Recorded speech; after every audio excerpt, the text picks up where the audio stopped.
You start tanning for television. You need to shave. Yeah, fair enough. Hey guys, welcome to the Video Game Loser Show, episode Alpha Dog Niner. 20. That's how we're doing. 22, probably, 23. maybe. 23. Somewhere in there. Whatever. And today on the show, of course, we're going to be talking about new video game news. We'll have Killen going over the latest releases. And then we're going to talk about a game on the NES called City Connection.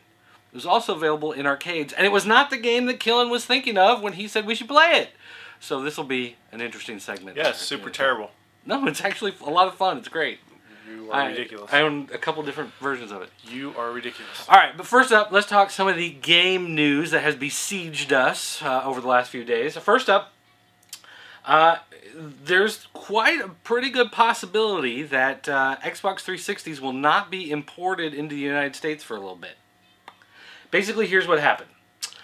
Microsoft tried suing developers of Android phones, saying that their sync software that syncs the calendar with the phone infringed on some of Microsoft's patents. Jerks. So a bunch of people were going to, just pay Microsoft whatever, just get them off their back, and Motorola said no. Motorola was bought out by Google, and they have countersued against Microsoft. They said that Microsoft had violated Motorola patents for, I think, video encoding and playback on the 360. And so in their countersuit against Microsoft, they've said that Microsoft should not be able to sell, or at least import, the 360s until the judge can rule on the patent dispute.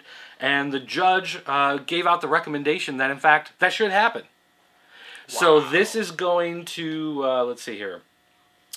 It's going to the International Trade Commission, who will make the resolution on whether or not they should ban the import of the 360, which will then be handed over to the president to sign into an executive order.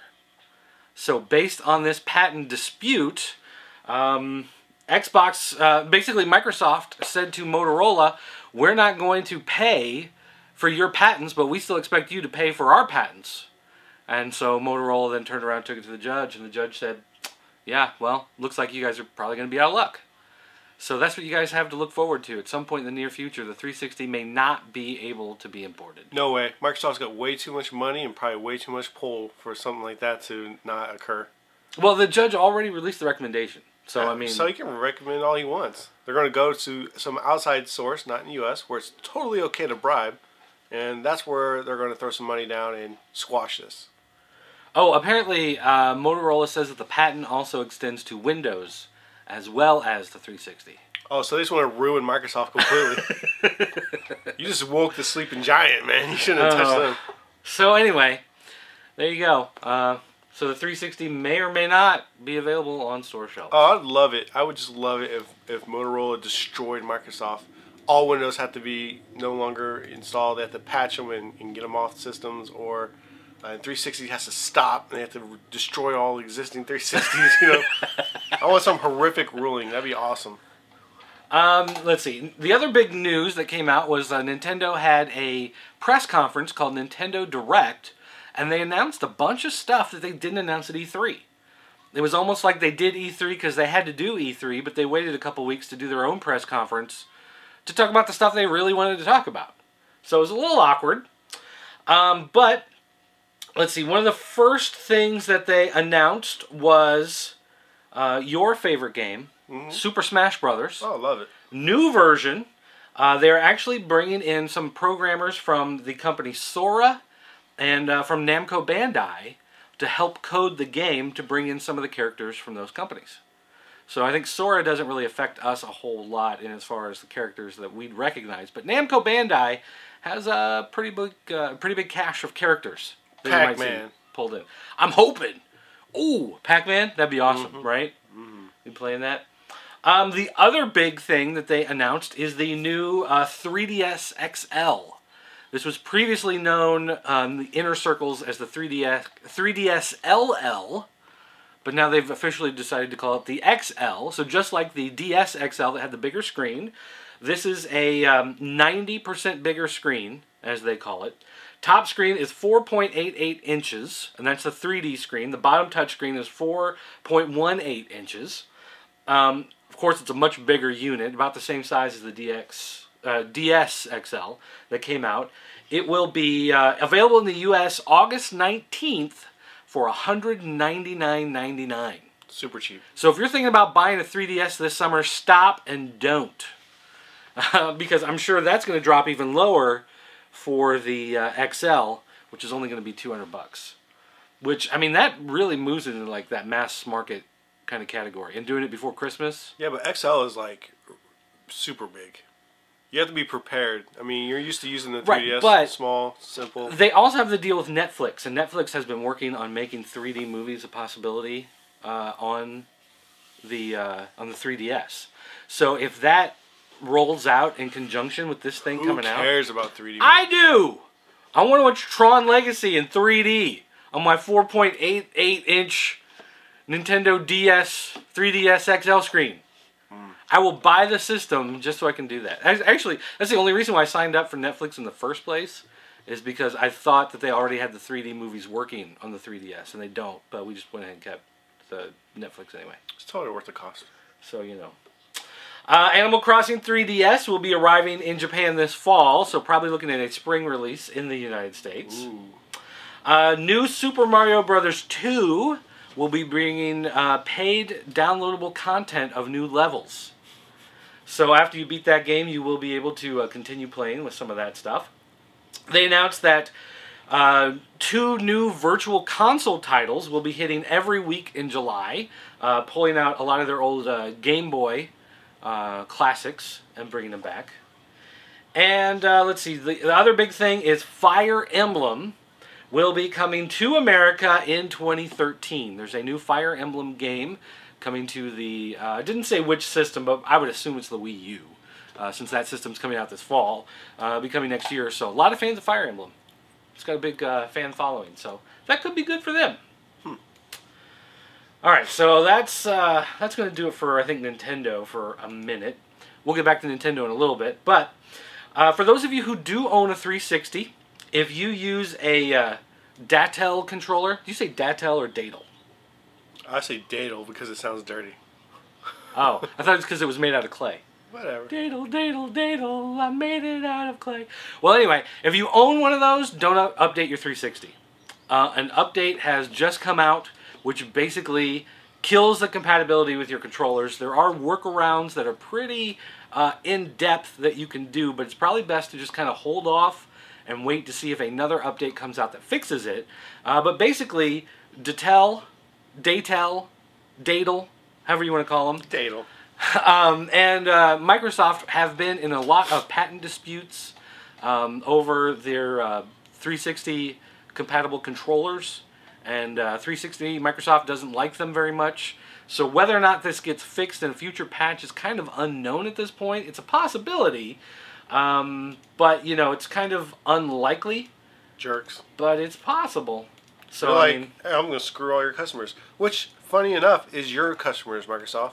So... yeah, that's kind of one of the arguments that a lot of people are making, is the fact that when Microsoft does that, it's only hurting the people that are playing their system to begin with. And it's not like those people are going to be so mad at Microsoft for screwing over a third-party controller company that they're going to side with Microsoft and say, well, I better buy the more expensive Microsoft ones. They're just going to be more mad at Microsoft. Mm-hmm. Let's see. Other development news is Microsoft has released the SmartGlass software development kit to developers. So we talked about SmartGlass basically being the Wii U controller for the 360, but this one could use your tablet or your Windows 8 phone. The software is now rolling out. Not as smart as we thought it was going to be. It's basically just going to give you a visual touchscreen controller that you can use for playing your 360 games. But, you know, hey, whatever. They can steal a little thunder from Nintendo. We'll see how it goes. You mean from Sega and the VMU? From Sony and the PlayStation 1, what did they call that? The Pocket Pal? Is that what it was called? I don't know what that is. Really? Yeah. It's basically like the Dreamcast VMU, but it was on Sony systems. Only came out in Japan, never came out in the US, and you would download, like, you put in Crash Bandicoot, and you download like a little LCD Crash Bandicoot game that you play on there, stuff like that. Terrible. It was as terrible as the games on the VMU. Let's see. Other 360 news. If you bought Fez on the 360, which is a highly regarded indie game, which you probably know if you did buy it, but I'm just saying that for everyone else. Well, if you own that, a patch has come out. Don't download it and play that one either.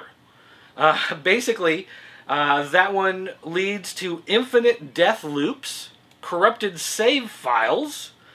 Right now, there is no known workaround, and they're trying to come up with a new patch to update the patch, because the patch actually breaks the game. That seems, Infinite Death. Well, that's a fun game. That seems kind of like a bad idea, you know? I mean, maybe it's just me, but it seems like that's not the type of thing you want to do. Alright. If you own a Nintendo 3DS, I said we were going back to them here real quick. If you own a 3DS, you can go on to the eStore right now and download the Kingdom Hearts 3D Dream Drop Distance Demo. So the 3D 4D, as we're calling it. Whatever. And, well, no, this is cool because A, it's fully 3D, which, I mean, that's what people want. That's what the kids are clamoring for. And B, it has Tron levels in it. So therefore, I will own it. Oh, so... Yeah. So that's the most... That's the only reason you That's care. the most newsworthy thing this week, is that go get your 3D demo of the game that's going to have Tron levels in it. Well, then good, because I got some Tron news for you later that you did not know about. Guarantee it. Okay. Alright.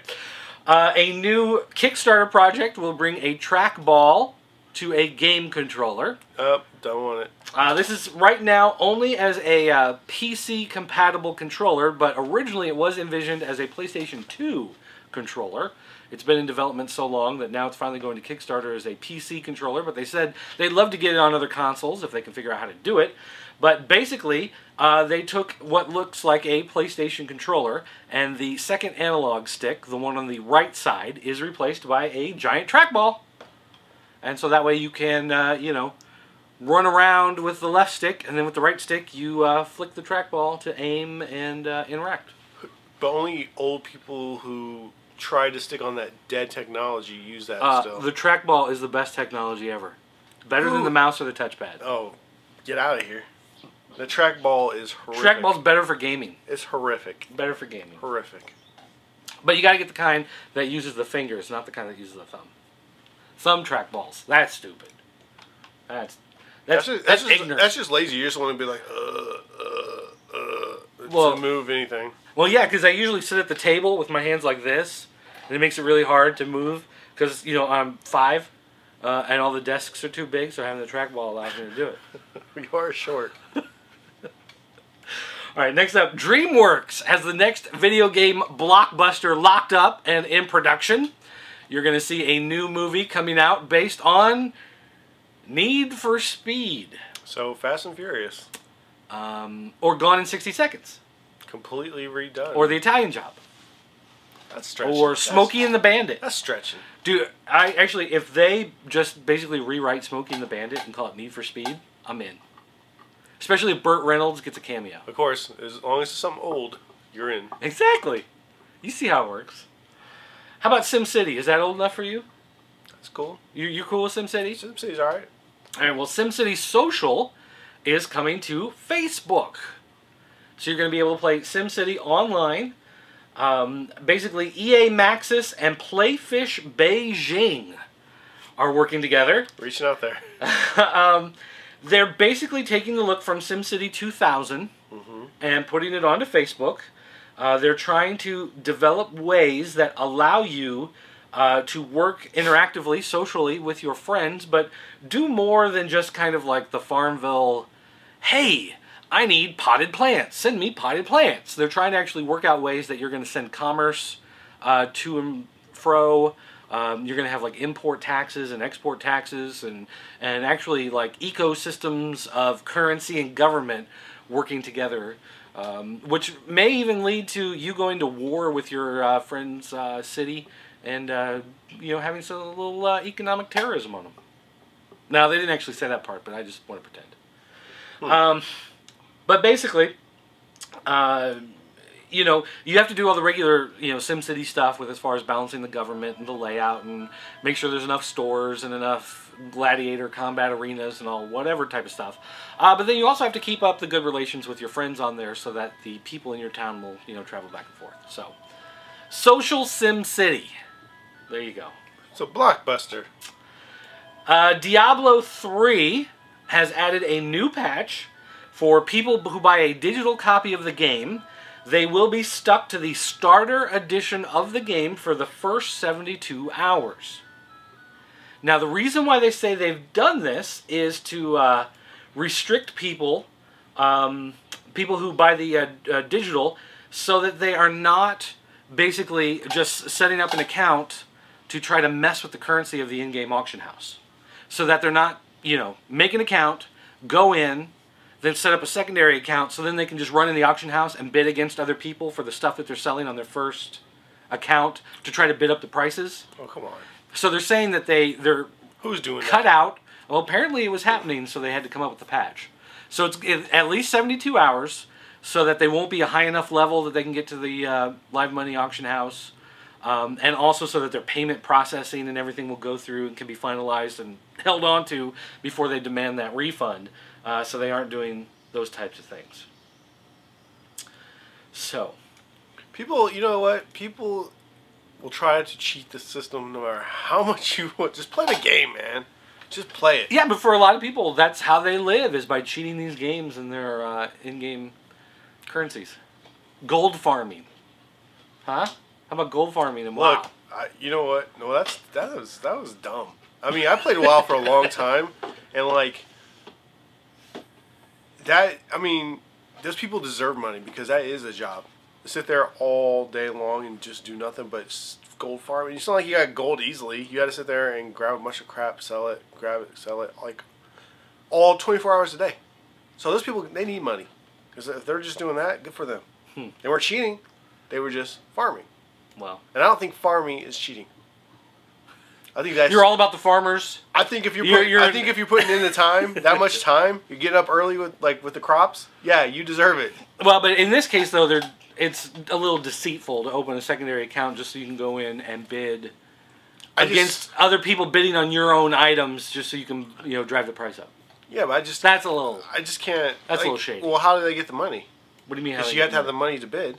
Right. Because they take your money. Because the 72-hour window was so that the payment processing and everything would go through. So the idea being people were using like maybe stolen credit cards, or you know, you get a prepaid card, you put the $20 on it, that's enough to activate, and whatever. But then you go in and you bid on whatever. They have no way of knowing what your credit line is. I'm really curious what the people, like how much money people are really making in real life on this game, because I check those prices in the auction house, and like I just don't see people spending the money. I don't. Is there any way to check what's been sold? Not yet. I'm pretty sure there's going to be a third party, you know, software. Somebody, yeah. Because they did it for a while. There used to be an auction thing where you can get an average of what they, you know, things sold for, and you figure out what things are worth. But see, with Diablo, the items are not unique. Every item is completely randomized. And so you may get 40 of the same item, but they'll have different stats on them. So I don't know if that's even a possibility to track them like that. Well, interesting nonetheless. Assassin's Creed 3D, you gonna play it on PC? No. No? Why not? I haven't even played past the first one. Really? Really? Wow. Okay, well basically the console version is going to be coming out October 30th, but apparently the PC version is not coming out until November. It'll be coming out later than the console versions. No word as to why, but apparently there's something holding up the PC version that's not going to put it on par with the console versions. So those of you who game on PC, it looks like you're losing out when it comes to Assassin's Creed. Did you ever play Seaman on the Dreamcast? Yeah, just because I thought it was funny, yes. But you didn't like it? I just played it for a few minutes. I didn't like get into it or nothing. Well, the creator of Seaman has tweeted out a new photo showing Seaman dressed up in basically a Santa Claus outfit. He's got the red and white stripes and a Santa hat on. And right now he's just He's not saying anything. He just released it out there as some sort of teaser image with the possibility that there may be a new iteration of Seaman coming out just in time for the Christmas season. I don't think that game did super amazing that there's people following the guy who made it. It was kind of a joke game. A lot of people... that was one of those games... I didn't have a Dreamcast at the time. I didn't buy mine until later. But that was one of those few games that everybody was just like, oh my gosh, you have got to see this game. Like, because otherwise, everybody who had Dreamcast, they were just playing football. You know? Dreamcast sucked. Sorry. There was a lot of good Crazy Taxi was a terrible game. I think Phantasy Star Online was really the only decent game. Sonic Adventure? Alright. But Sonic Sega CD, awesome.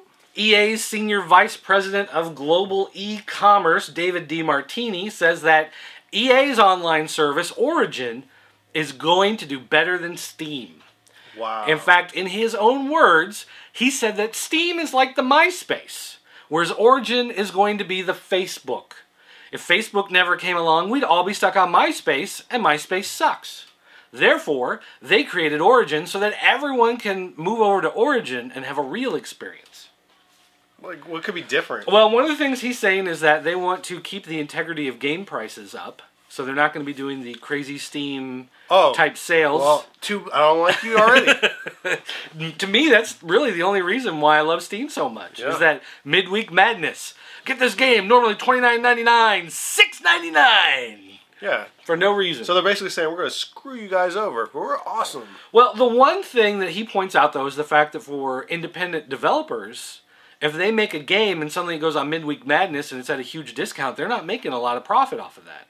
Whereas if they can make people think that the game is worth the higher price that they're regularly charging for it, because a lot of times when a game comes out and it hits that lower price on Steam, once it goes back to the regular price after the sale, they get almost no sales. Because the discount doesn't make people play it and then turn to their friends and say, oh, this is worth paying full price for. It makes their friends go, I didn't get it for $3, now I'm not going to buy it. So that's part of his argument. Whether or not you agree with that is up to you. Hey, look, that doesn't mean you're better. That just means you're better for developers. For me, I'd rather use Steam. I love Steam. I got nothing bad to say about Steam. Well, the one thing I wish Steam would do is use a cloud service for saving your games, so that when you log into Steam on a different computer, you can still continue your game. Because to me, I have to use a Dropbox account and kind of hack the system files in order to be able to do like Terraria on my laptop as well as Terraria on my desktop and play the same levels. Because otherwise, I can play the game on both, but it'll want to create a new world. It doesn't sync up any of the folders on my desktop. Yeah, but I'm sure that's just like an update coming down the road. Well, I wish they'd hurry up and do it, but they don't. Sucko! Alright, well that's going to do it for the news portion of the show here today. We're going to take a quick commercial break, and then when we come back, there's 9,000 new game releases. Killen's going to sift through and find the 5, right? 5? No, 2. 2. The 2 out of the 2,700,000 coming out that are worth your time. Guys, thank you for watching our videos on the Pop Culture Network. We do hope that you'll help support us by visiting shoppcn.com, where you'll find all these amazing toys, comic books, DVDs, video games, random geek goodness, all brought to you at an incredibly great price. Every dollar you spend helps contribute to the Pop Culture Network. Yo, yo, yo, welcome to the Homeboy Shopping Network. Alright, so here we are in the last week of June. This is your final week. Is it the last week already? This is the final week. Oh, we had 30 days, and at the end of the week will be the day 30. So, this is it. After this week, we start into July, fireworks season. So, fireworks season? Fireworks season. What, shouldn't fireworks season be starting now and ending in the first week of July? No, because now you can get... Cops will stop you now and be like, you shouldn't do that. But if you wait until July, then fair game, man. Fair game. For all of July? For all of July. Wow. What if I just grab my rifle and just shoot it in the air? Well, then you are either a hillbilly or crazy. Okay, so... Can I be both? No, one or the other. Really? Is that phone will not start ringing in this place? good thing we're not open today. So, let's go ahead and talk about the video game releases for this week. There are a ridiculous amount of games. I would say there's probably about 40 to 50 titles releasing this week that are mostly digital downloads and random IP and property games around the web. So I'm really just going to talk about 17 titles that are the most, important of the week. 17. 17. I thought you said 2. I changed my mind. Ah. Alright, so I'll just get right into it. The very first game that we have releasing for the 360, the PS3, and the Wii is called Frogger Hyper Action Edition. Now, you're like, Frogger? It's the 30th anniversary of Frogger. Oh, so it's kind of like the Pac-Man Championship Edition? Kind of, because here it is. You're just basically getting the basic Frogger, but they have so many variations of the game out that this is like a collection of them all. And including, for you, there is a Tron version. Woohoo! It is the basic Frogger game done completely in Tron. Tron vehicles going across the thing. I'm buying it. So I'm buying it. Purchased. There you go. Purchased. How much is it? It's a download, so you're probably gonna pay $9.95. That's You have no idea. No idea. You didn't write it down. Well, it didn't tell me. What systems is it? It's Wii, PS3, and 360. All right, PS3. There you go. There you go. And that's coming out. Okay, buying that. Done. Bought. Actually, does that have the PlayStation 1 version of Frogger on there? No, it's basically the Frogger game, but instead of looking completely straight overhead, it's kind of up into an angle. So you're looking like down. Isometric. Yeah. They turned the board a little bit like this, and they made it real fancy with the new colors and the HD graphics and stuff like that. But it's essentially the Frogger game. Well, I love the Pac-Man Championship Edition, the anniversary edition, whatever thing that they put out. So, I mean, I love the idea, and Tron levels, I'm in. Yep. I'm in. So there you go. Up next for the 360, PS3, and the Vita, we have Marvel Pinball Avengers Chronicles. Now, this is basically just a 4-table collection of the pinball games based on the Avengers movies and the comic crossovers. You're getting World War Hulk table, Infinity Gauntlet table, and of course the Fear itself table, and then the Avenger movie. So all 4 of those you're getting as a table of pinball. Really is kind of a dumb thing. No, those are actually pretty cool. It's from Zen Pinball. They do a lot of pinball adaptions onto consoles. And they've done a Marvel one before that had like a Wolverine table and an Iron Man table and whatever, and they were cool. Yeah, as a free download, maybe. But if you want me to pay for that, I like pinball. You like video game pinball? Yes. I like real pinball. I don't like the fake simulated pinball. Yeah, but the pinball arcade classics things that they put out on like Wii and PS2 and 360 and all those, like I pretty much bought those on every console. Well, there's the Gottlieb collection and the Williams collection. Yeah, something's wrong with you. Up next for the PC and the PS3, we do have Fuel Overdose, which of course, Fuel being one of the main platform racing games that's on the newer systems. Here it is being released only on the PC and the PS3 as a new. It's not necessarily a full title. It's more like a mini step-up title because it is. But no 360. No, not Wow. yet. Not yet, at least. Maybe they know something about Nintendo being, or 360 not being imported into the United States. Huh? Maybe they know. And here's a kind of a cool game coming up next. It's called Unstoppable Gorg. And this is on the 360 and the PC. And I'm just going to read you how it's described. And I will do you the honor of playing the video. This is probably the only one I'm going to do this for because we don't have time to do 17 this week. But here it is, a video of it as I'm We got to show Tron Frogger. This is Revolution, and it's a game that's Revolution in tower defense that will send you spinning. Unstoppable Gorg challenges you to defend the solar system from fearsome aliens by sending satellites into orbit. Unlike other tower defense games, in Unstoppable Gorg, you can move your towers by rotating the orbits that surround the planets, moons, and space stations.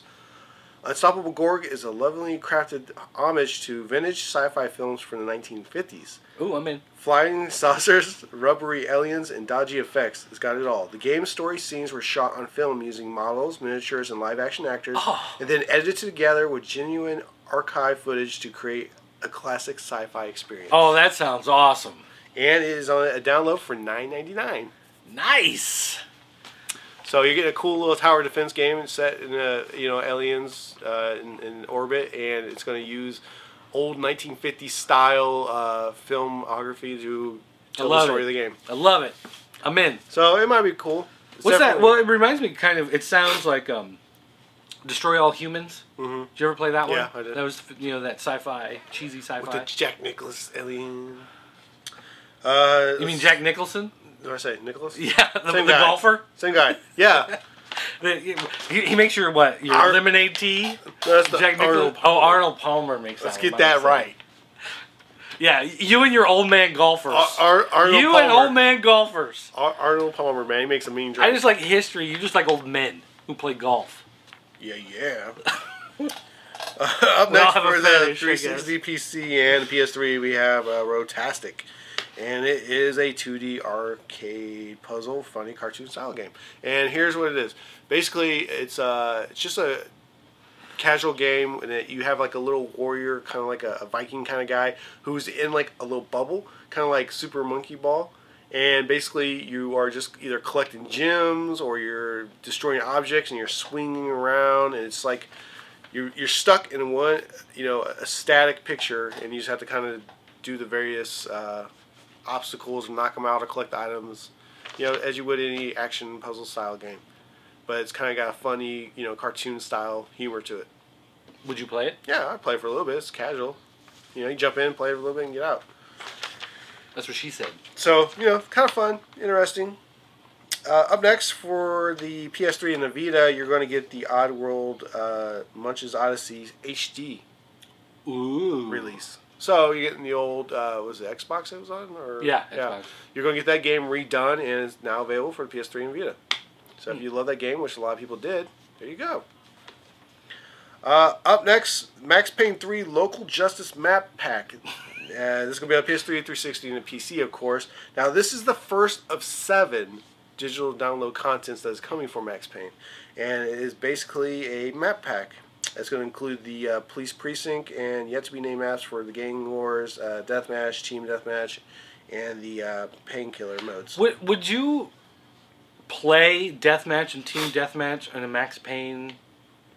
I haven't even played 3 yet, so I don't know. I mean, to me, Max Payne seems all about the single-player experience, the bullet time. Like, that's the whole gimmick of playing is the bullet time, right? And the story. And the story being the whole, like, lone wolf kind of... Yeah, like a real gritty graphic novel style. Yeah, the idea of playing deathmatch and team deathmatch in Max Payne just doesn't... I don't know. Because everybody's going to be real-time bulleting. The whole game's in slow-mo. It's like you just go in to watch, and it's just people doing this. Yeah, I haven't played 3 yet, but it's apparently doing really well. So and it's 9,000 voices going, here we go. I'm about to run in and fight. We're going to have to take it to the level. This is it, boys. Let's go. I don't know. What is really going? Whatever. That game might be... Like, I'm waiting for somebody to trade when it's like sit there and maybe play it for a little bit and not have to spend my money on the game, but... The idea of just multiplayer Max Payne doesn't... Yeah, I feel you there, because I just never... It's not a multiplayer... Like, they're trying to make everything a multiplayer game now, and that just wasn't a multiplayer game. That was a complete single-player game. It's like crossword social! I've got the A! Do you have a word that uses A? Yeah, I don't know. But there you go. Up next, for the PS3, 360, and PC, we have The Haunted Hell's Reach. And this is a fast-paced third-person action horror game that focuses on delivering an intense multiplayer experience. Very intense. And here, let me just tell you like this. It uses the Unreal 3 engine, and basically it is a zombie shooter-style fighting game. Overhead, looking down, third-person view, and you're just going to town, kind of like a Resident Evil style, but more action-paced. Resident Evil, you kind of have to be smart about your moves. This one, you can just all out. Guns are blazing, yeah. So it looked like it would be kind of fun. I don't know. Maybe. Up next for the PS3 and Vita, we're getting the very first Foosball 2012. Oh. Foosball is now officially... Finally! It's finally a sports title. I've been waiting for the new season to start. So this is the very first Foosball game, and they are setting it up by years. So you're going to expect to see Foosball 2013, Foosball 2014. Just wait for it to come on Connect. When everybody's just reaching out in the air and doing this. Yeah. Super dumb, by the way. That was a terrible idea. Like, if you really want to play that badly, you can buy one of those, like, 1995... tabletop, like Sears, like in their sporting goods section. Yeah. They're like this big with the little... You can still play. That's the only real way to play that game. I can't imagine playing it like on a game. I don't understand. Like, would different buttons like spin the... Like, or would you have to like move the stick move the analog stick to move a hand back and forth between the controllers to grab it and spin it. It just seems like a bad idea. I don't even want to talk about it anymore. Up next for the 360, PS3, and PC, we are getting Brothers in Arms Furious 4. Is the next in the series, and if you... Isn't that a rap group, the Furious 4? Yeah, of course. Anyways, first-person shooter set in World War II. By now, you should know what the Brother in Arms games is all about. What are they about? World War II games, oh. shooting games. Whoa, they make shooting World War II? First company to do this, by the way. Really? For real? Really? Or no? Absolutely not. Oh, okay. Alright, so up next is another expansion for you PC and PS3 fans out there. You're getting DC Universe Online, The Last Laugh. Joker. So, of course, this would be the 4th downloadable content pack for the game. And it features more large-scale multiplayer combat and new light-powered legend characters and all new weapons. Is that a free DLC? Because the game is free. I don't know. I don't know if the DLC is free. I couldn't find a price on it, so I would think the... Probably a free... It's probably free to play. Well, it's a game. It's a game built on microtransactions, so it's free to play. But then once you play it, if you want like the spangly purple cape, you might have to pay 99 cents for it, type of deal. Well, originally it was, Originally it was you were gonna have to pay $15 a month, which is why I didn't play it. But anymore, I just kind of got, I don't know. I haven't looked into the game. Like I kind of want to play it now, but I don't want to get involved in that. I hate getting involved in MMORPGs. Because if I really like it, then I'm stuck on it. Then you're always playing it. And then if it sucks, I'm like, God, I shouldn't have played this game. So, up next, we get Raw for the 360, PS3, and PC. This is not wrestling. What? Raw stands for Realms of Ancient War. And this is basically a hack and slash game, very, very similar to a Diablo. Wait, but didn't a Diablo just come out? Diablo just did come out. But if you remember, there was games like Titan Quest that came out years ago that was very similar to Diablo. It actually looks like a really fun game if you are into Diablo and you've already beaten it. And I'm working on my second time around. You may want to jump onto this game just because it's, that Did you have a price on that one? No, I couldn't find a price on it. And I couldn't even... Honestly, I couldn't even tell if it was a major release. I couldn't find it like a GameStop or anything. So... This is probably going to be a digital download as far as I can tell. Ancient War. So, but anyways, yeah, I had some screenshots of the game, and yeah. Oh wow, that does look exactly like Diablo. Yeah, it's just Diablo, man. And that's fine because I like that type of game. Hack and slash action is great. If they can keep it just like those other similar type of games, I'll play it and be happy with it, and I'll beat it and go, oh, that was awesome, and be done. Wow. So, there's that. Now, for the PS3, here's a good title for you Resident Evil fans. We have the Resident Evil's Chronicles HD collection. And basically, this is going to be Resident Evil The Umbrella Chronicles and Resident Evil The Darkside Chronicles combined in a single edition. And updated in HD. Which is great because for all you who decided that they didn't want a Wii, now you can actually play those games. And in HD, updated graphics from the Wii, because we all know the Wii just can't really do what the PS3 and 360 can do. It's just a fact. Up next for the 360, and I gotta say, let me just tell you, it's going to be the Skyrim's new download content, Dawn Guard, and it's going to be the very first add-on pack for the 360 for Skyrim. But it is only being released for the 360 right now. So for all you that own it on the PC or the PS3, you're going to have to wait a little bit for your edition to come out. It looks like Microsoft paid a little extra money to get the first stab at it. Does that bother you? Not really. I don't play that game anyways, but I'm sure that's making a lot of people upset.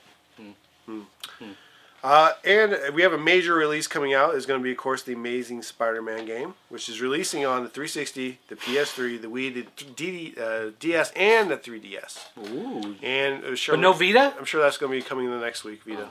I think Vita's usually... Is there a Facebook game? And yes, there is a IP game as well, a web-based game, and a PC version of the game. And of course, it is just based off the new movie releasing, so you're not getting anything amazingly new here. No, you are getting Bruce Campbell, though. Bruce Campbell is apparently in the Amazing Spider-Man game, as a guy in a blimp who tells you what to do in certain missions. Yeah, because that makes sense. I'm pretty disappointed in Spider-Man games in general. Really? Yeah, I think like Shattered Dimensions was okay, but the because like when they first launched the ones on the PlayStation 1, you know, back they took the Tony Hawk engine and they made a Spider-Man game out of it. Those were like the games, like the first Spider-Man game. Like the game's fun. Like those games have been fun, but they were like they get so boring so fast that. You know, if I get a couple hours, I'm like awesome, but then I'm like, I'm kind of done with this game. Yeah, not a lot of variety. No. Up next for the 360, PS3, and a PC, we are getting Battlefield 3 Close Quarters, which is of course a add-on to the Battlefield 3 game. Looks like there's a lot of add-ons coming this week, and I haven't even opened my Battlefield 3. It's still sealed, and I'm like, why haven't I opened that game? I love Battlefield 2. I played it. How long ago did Battlefield 3 come out? How many months ago? 6 at least. That's a good amount of time to leave a game. Yeah, because I want to say I got Christmas time. I just haven't played it yet. Which I need to do. You're almost into 7 months. Yeah. So there you go, getting that expansion.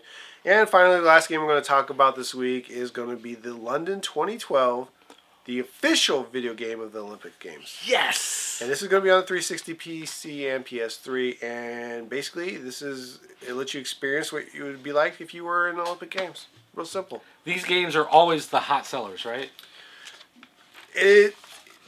Honestly, I can't think of anybody who's ever liked to play the Olympic Games.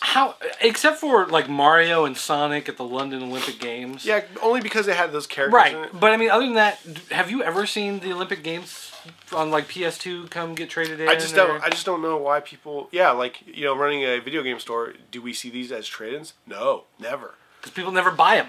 Like, the only people that buy them they buy them in super discount bins somewhere, and they're like, oh, or your grandma buys them and says, here, you like games? It's like the K's Merchandise Smart $4.99 bin for video games. Yeah, just terrible, terrible ideas for games. Like, the Olympics is already kind of boring. Okay, let's just understand that. Now, you make a game out of something that's boring, you're probably going to make a boring game. What about Battle Chess? Awesome game. See? Took a boring game like chess, made a video game out of it, and it's exciting. It's fun. Maybe they need to make Battle Olympics. That'd be a lot better. Or Robot Olympics. Or, if maybe while you're playing the Olympic Games, there's like a serial killer on the loose, and he's offering contestants. So it's a mystery action game.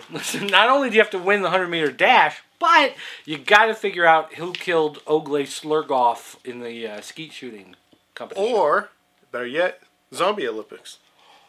Ooh. The zombie apocalypse happens in the middle, and the question is, do you run for safety, or do you finish that pull? No. I'm thinking past, 100 years past, we already established a zombie, existence on the world, and now they're just competing in their normal games. Go Zombie USA! And then so like the shot put, they pull off their own head. Yeah, they just throw it, or they're running and they try to do hurdles and they just completely fall apart. Just something funny. That'd be great. And they put like a live human, and it's a dash to who can get the human. I think you're onto something there, actually. Yeah, it's a fun game. You might have something. All right, we're going to take a quick commercial break, and then when we come back, we're going to talk about City Connection on the NES, and also I'm going to talk a little bit about the Walking Dead game from Telltale Games. No, you're not. I am.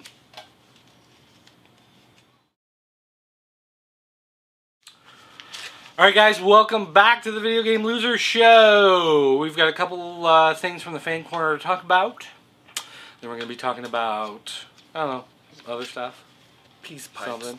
First up though, this is from Mega Deuce Flare. Mega douche. And he says at 35 minutes 54 seconds, you put a typo in the last video. Yeah. You put dulles instead of duels. Mm-hmm. That's what happens when you do it like early in the morning. Whatever. Get over it. Luckily, he pointed that out, though. I know. Well, because the grammar police are out there taking their job serious. It's YouTube. I mean, let's face it. If you want something snarky, put a video on YouTube. All right, next up. Angel Guardian 95 says, I play my games on PC.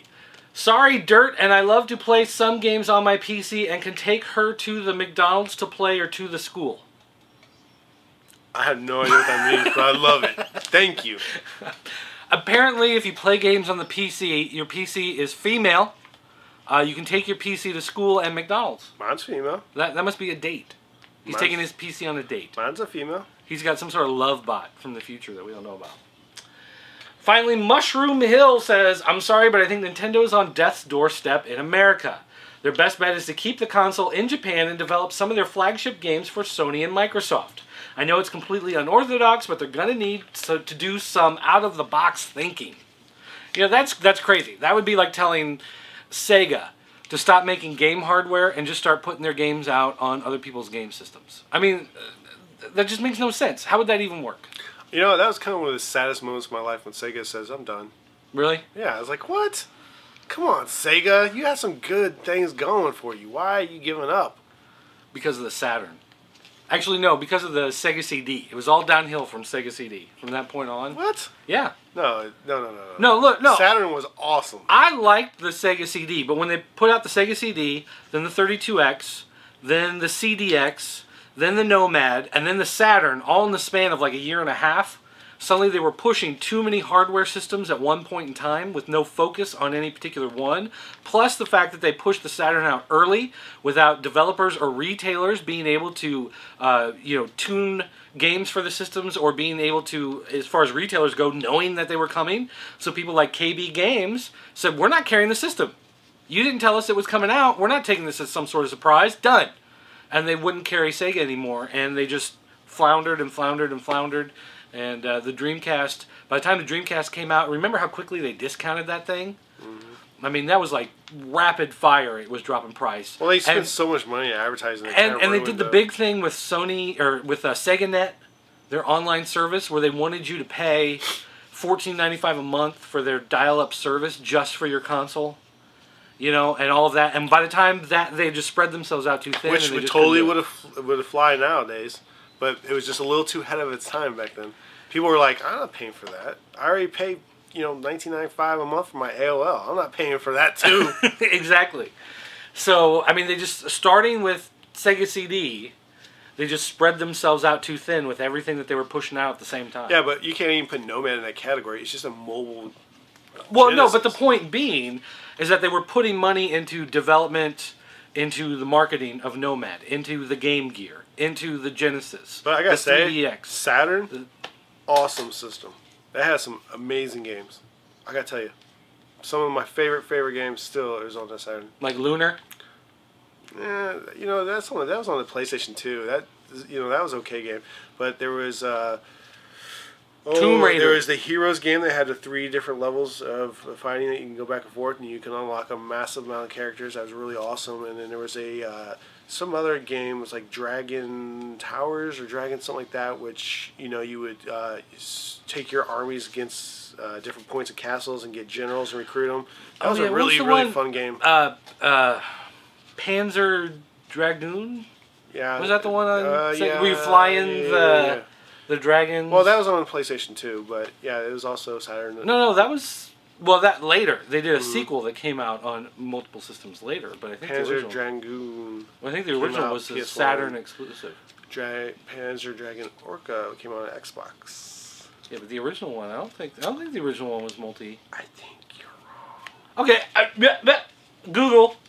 So yeah, right, there was a lot of awesome games for that, and then, you know what? The Dreamcast was good. It was just like, I don't know who was running that project at the time, but they really screwed it because they spent, from what I understand, way too much money on advertising that made no sense. There's a bunch of random weird, commercials that would just have a bunch of characters in the Dreamcast logo, and you're like, what is that? So, mismanagement of funds, terrible ownership, and there it is. The game was originally released as an exclusive on Sega Saturn in 1995. It was later redeveloped and released on PC and PlayStation 2, and the sequel was developed for Xbox. So that was after... Well, it's wrong, because it's PS1. That's wrong. No, PlayStation 2. We sell the game. It's on PS1. Go find a copy. You don't have it. Search eBay. That'll be your solver. It didn't come out on PS2 because there's no Panzer Dragon for the PS2. It's on the PS1. Now, I could play on the PS2 because it is a PS1 game.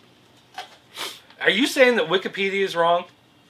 Yeah, I think somebody got a little overzealous and typed in something weird, random. See, there it is on Sega Saturn. There's Orca for the... Sega Saturn, Sega Saturn, Sega Saturn, Sega Saturn, video games, video games.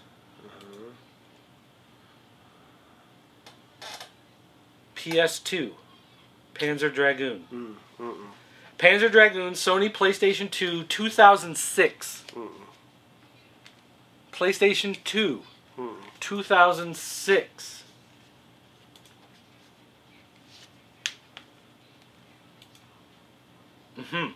Type Dragoon. Just put Dragoon. Dragoon in there. Just put Dragoon in there? Yeah. And hit PS1. I'm thinking of Legend of Dragoon. That's what I'm thinking of. Yeah, see, not even the same game. That's what I'm thinking. It is the same game. It's just, No, it's not. It's just RPG. Yeah, so not the on-rails shooter. Mr. Right, Mr. Wrong. See how this works? Someone's always right, someone's always not. Every single time. First time that ever happened. Every single time. That's the first time it's ever happened. Every single time. Just remember that. Mark the calendar. Remember that. That's another one. All right. The word Dragoon. It gets me every time. Well, actually, let's talk about Walking Dead a little bit first. Okay, let's talk about Walking Dead is from Telltale Games. Terrible game. No, it's not. It's an awesome game. It's an adventure game. So if you ever played a Sam & Max, or you played Grim Fandango, or Pirates, or any of those types of adventure games, point-and-click adventure, it's like that. Of course, it's next generation, so there's a lot of exploration, moving around, and then interacting with objects in that kind of point-and-click type Did you say Pirates? Style. Yeah, wasn't it Pirates? Curse of the Monkey Island? Is that what you meant? Yeah, that's what I meant. Okay. Yeah, Monkey Island. Yeah, Pirates is a totally different Pirates is a totally different game, isn't it? That's like the strategy. Right? Wrong. No. Now we're even. No. Now we're even. No. So anyway, okay, well, there's another time I'm going to be right here in a minute and you were wrong, so we'll just go with that. All right, so anyway, in the game, you are another survivor after the zombie apocalypse trying to make a run to safety. You're a convicted murderer on your way to prison. Oh, of course. And the police officer that's escorting you to the prison hits a zombie in the middle of the road, has a car accident, you escape, and you make your way to freedom, finding with other survivors, trying to get away. By the way, perfect timing to be a murderer, because you get off scot-free. With the zombie apocalypse? Just telling you. Just letting you know. I'll keep that in mind if I ever want to kill somebody. I'll just wait for the zombie apocalypse to break out. But the way the game works is that it does have branching decision markers, I guess you'd say. So depending on the way you talk to somebody, the way you interact with them, is going to affect how the storyline actually plays out. And who's on your side, who turns against you, who trusts you, who doesn't trust you.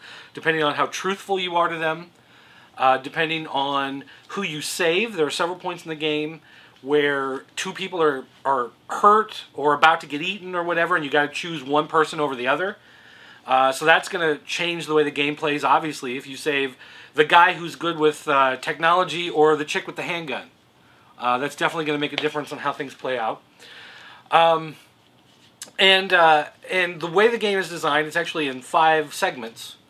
The first segment is out. The other ones will be coming out periodically. Takes you about 2 hours to play through it, and then play through it again and do things differently and see how different things play out. The art style on it is incredible because they took what looks like actual comic book artwork and put it on 3D models. So it's like if you remember cell shading stuff in the early 2000s, but not, it's that same type of idea except that the models actually look like drawn and colored comic book artwork as opposed to just polygons with thick black lines around them. So it's terrible? No, it looks fantastic. What's wrong with you? But the dialogue decisions, there are a lot of times you do things and a thing will pop up in the corner. So you're talking to somebody and they'll say, who are you? And you say, first names are not important. And it'll say, bing! This person will remember that you didn't trust them. Or this person will remember that you didn't tell them your name. Things like that. So then, if you start lying to people, then suddenly you have to start remembering the lies that you've been telling them in these conversations, because then they will remember later on, if you have a conversation, if you say something that's not true to what you said before, like you end up at Herschel's farm. So Herschel is one of the first people to sniff out your lies. And he will actually confront you if you lie to him about who you are and where you're from and how you got away and all that stuff. He will actually confront you about it. Yeah, and then do what? Punch him in his old face. Well, then there are other things that'll happen later on. The relationship you have with Herschel can make a difference with a relationship you have with another character, because you have to kind of side one way or another, and then that'll affect the outcome of another thing that happens at another location later in the game. Like, I don't want to give away spoilers, really, but it is set up where you're building trust in between different characters and getting different people like you. And there are a lot of really neat concepts with dealing with the zombies and the living dead and people who are bitten. You know, do you let them turn on their own? Do you send them off to, you know, just fend for themselves? Do you shoot them right then and there? Do you give them the gun so they can shoot themselves? You know, a lot of those type situations and stuff come up. So, Nope. No? You let them turn naturally and you shoot them in the face. What, you wouldn't let somebody commit suicide before turning into a zombie? No, I mean, unless you watch somebody turn into a zombie and it's like horrifically painful, then like, yeah, we should probably kill you now. But, no, you might, what if, like, right before you kill yourself, you're like, we just figured out how to stop it. Right? I mean... Actually, that was a wise kid you know skit. Or maybe you are immune to the zombie virus. How about that? People gotta be immune, right? Maybe. So, bad idea. I don't know. But anyway, the game is fun.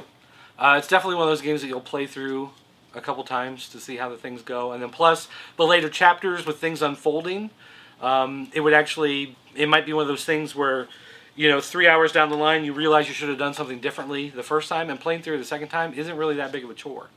You know, playing through it maybe 4 times might be a little...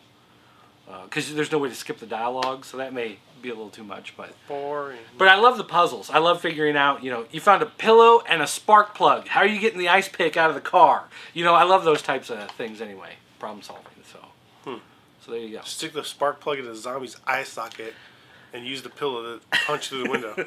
There you go. So anyway, the game is $4.99 if you buy Episode 1 by itself, or you can pay $19.95 for all 5. You can pay in advance and then just download the other ones as they come out automatically. Is that what you did? No, actually, I just paid for the first one. I just paid the $4.99 for the first one. Screwed yourself, man. I wasn't Screwed yourself. Yeah, but you know, I'm paying a little bit extra per time instead of paying the upfront cost. Nah, it was just... That's how they get you. It was just stupid. That's how they get you. All right. On to other things here. Looking at classic game this week from Jaleco. Is that how you'd say it? Jellico? Jaleco? J-Lo. J-Lo Co. This is called City Connection. Based off an anime. I believe it was like an art thief or somebody who was running away from the cops. I don't know. But regardless, the game is a platformer in an automobile.